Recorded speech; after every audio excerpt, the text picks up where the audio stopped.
नमस्कार। कैसे हैं?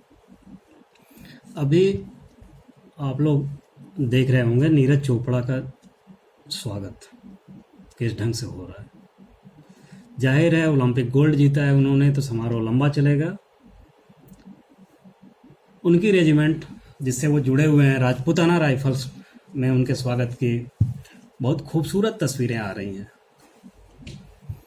और एक तस्वीर जो कई जगह दिख रही है जिसमें उनके लेफ्टिनेंट जनरल ढिल्लन साहब उनको सम्मानित कर रहे हैं। पीछे एक पेंटिंग है,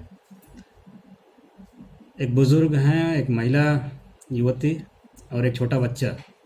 क्या आपको पता है कि वो पेंटिंग कैसी है, किसकी है, क्यों है? वो हैं कंपनी हवलदार मेजर छैलूराम का परिवार है। वो छैलूराम जी सेकेंड वर्ल्ड वार में ट्यूनीशिया के मोर्चे पर थे। आर्टिलरी जबरदस्त थी सामने से। इन्होंने नारा दिया, जाट मुसलमान नहीं हटेगा, डटा रहेगा। जबरदस्त लड़ाई हुई। घायल होने के बावजूद छैलूराम जी ने अदम्य साहस का परिचय दिया। वो शहीद हो गए वहाँ। उनकी वीरता पे ब्रिटिश सरकार ने उनको विक्टोरिया क्रॉस दिया, जो सैन्य सेवाओं के लिए ब्रिटिश शासन का सबसे बड़ा वीरता पदक है। वो राजपूताना राइफल्स के थे। राजपूताना राइफल्स उनको याद रखे हुए है। उनके पत्नी को मिला पदक, साथ में बच्चा भी था जो अपने दादाजी के साथ आया था। उस अवसर की एक पेंटिंग बनाई गई और वो पेंटिंग बहुत इज्जत के साथ, बहुत प्रतिष्ठा के साथ, गर्व के साथ लोग रखते हैं ऑफिसर्स के बंगलों में, राजपूताना राइफल्स की इमारतों में है। मैं क्यों चर्चा कर रहा हूँ? छैलूराम जी शहीद हुए थे, 20 अप्रैल की डेट थी। नीरज के पदक जीतते ही जेवलिन थ्रो में, जिसे हम भाला कहते हैं, एक कविता की 2 पंक्तियां चलने लगी कि तू भी है राणा का वंशज, फेंक जहां तक भाला जाए।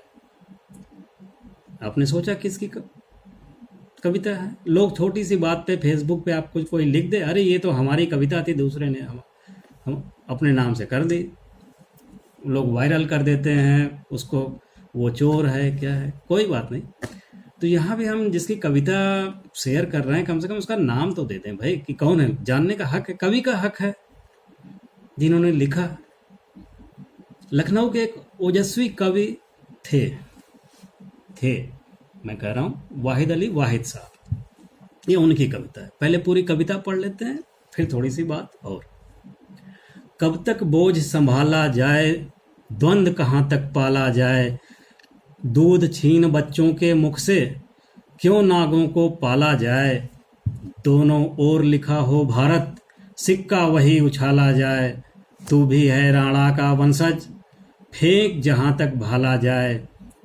इस बिगड़ैल पड़ोसी को तो फिर शीशे में ढाला जाए। आगे सुनिएगा।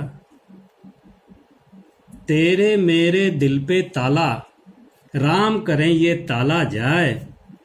वाहिद के घर दीप जले तो मंदिर तलक उजाला जाए। कितनी प्रासंगिक पंक्तियां हैं। आज के समय में कितना जरूरी है इसको पढ़ना।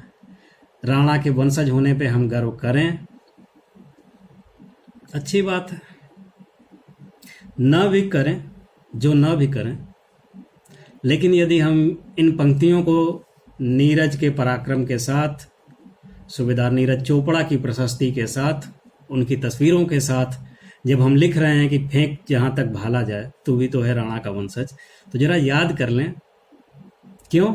इसलिए कि राजपूताना राइफल्स तो अपने विक्टोरिया क्रॉस विजेता को याद रखे हुए है कि नीरज को सम्मानित करते समय वो सोच के फ्रेम तैयार किया जाता है। ऐसा नहीं है कि वहीं खड़े हो गए फोटो खींच लिए। वहाँ हुआ होगा कि यहीं फोटो हमारी यहीं निकलेगी।